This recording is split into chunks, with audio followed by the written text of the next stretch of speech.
네. 이 윤 대통령 측 입장을 보면 당장 석방을 해라. 이러면서 뭔가 법원 결정을 반기는 것처럼 보이잖아요. 네. 이게 윤 대통령 측의 호재라고 할 수 있는 건가요? 그렇지 않습니다. 윤 대통령 측에서 그동안 줄기차게 얘기했던 게 공수처는 내란죄 수사권이 없다. 적법하지 않은 수사기관이니 수사에 응하지 않겠다는 거였잖아요. 그런데 어제 법원 공지는 오히려 공수처 수사에 힘을 실어주는 쪽에 가깝습니다. 독립적 수사기관인 공수처가 수사를 마치고 기소를 요청한 건에 대해서는 검찰이 보완 수사를 하기보다는 기소 여부만 조속히 결정하는 게 맞지 않냐는 취지인데요. 판사 출신의 차성한 서울시립대 교수는 오히려 법원이 검찰의 구속기간 연장 신청을 받아들여 다시 말해 검찰의 보완 수사권을 인정했다면 공수처의 존재 의의를 더 약화시켰을 거라고 했습니다. 결국 검찰에서 더 조사할 필요가 없다는 말은 공수처 수사 자체는 절차상으로 아무 문제가 없다는 뜻으로 해석하는 게 맞다는 거죠. 네, 그럼 결국 검찰은 윤 대통령을 한 번도 조사를 못하고 기소를 하게 되는 건데 이건 문제가 없습니까? 윤 대통령이 검찰이 부른다고 나갈까요? 지금으로서는 그렇지 않을 것 같습니다. 방문조사도 여의치 않아 보입니다. 윤 대통령은 체포영장 집행 당시에 공수처에서 자기 할 말만 하고 공수처에서 이름과 주소를 묻는 인정신문에도 답을 하지 않았죠. 이후에는 아무리 부르고 찾아가도 조사에 응하지 않았습니다. 그러니까 검찰로서는 기다린다고 해도 실익이 없을 거란 얘기입니다. 검찰 내부에서는 오히려 하루라도 빨리 형사재판이 시작되는 게 더 낫다는 말도 나오는데요. 한 검찰 간부는 이미 윤 대통령의 주요 지시에 대한 증거가 많다며 이것들이 재판에서 공개되면 윤 대통령이나 김용현 전 장관도 지금처럼 부하들 진술을 완전 부인하기는 어려울 거라고도 했습니다. 그리고 형사재판에서 공개되는 증거들 당연히 탄핵 심판에도 영향을 미치겠죠. 헌재 재판관들이 심증을 더 빨리 굳히게 된다면 결과 역시 더 빨리 나올 수 있다는 전망이 나옵니다. 법원이 내란 우두머리 혐의를 받는 윤석열 대통령의 구속기간을 연장해달라는 검찰의 신청을 결국 받아들이지 않았습니다. 검찰은 그제 서울중앙지법이 구속기간 연장을 불허하자 어제 새벽 구속 연장을 다시 신청했습니다.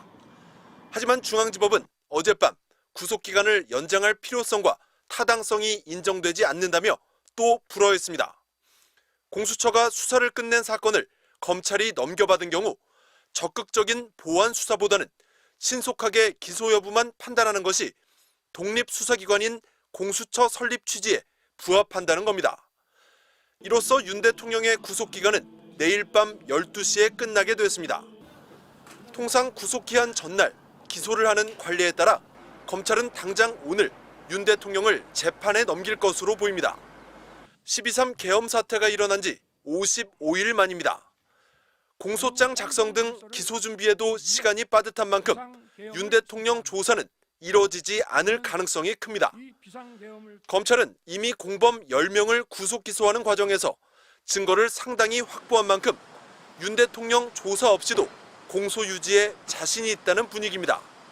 또 윤 대통령이 어차피 조사에 응할 가능성이 낮은 만큼 차라리 빨리 재판 절차가 시작되는 것이 탄핵 결정을 앞당기는 측면에서도 더 유리할 거라는 전망도 있습니다. 윤 대통령 측은 공수처 수사 기록을 제대로 검토할 시간도 주어지지 않은 상황에서 검찰이 기소를 하는 것은 무리하다며 윤 대통령을 즉각 석방하라고 주장했습니다.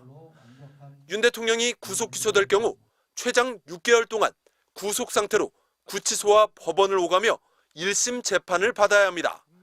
MBC 뉴스 이준입니다.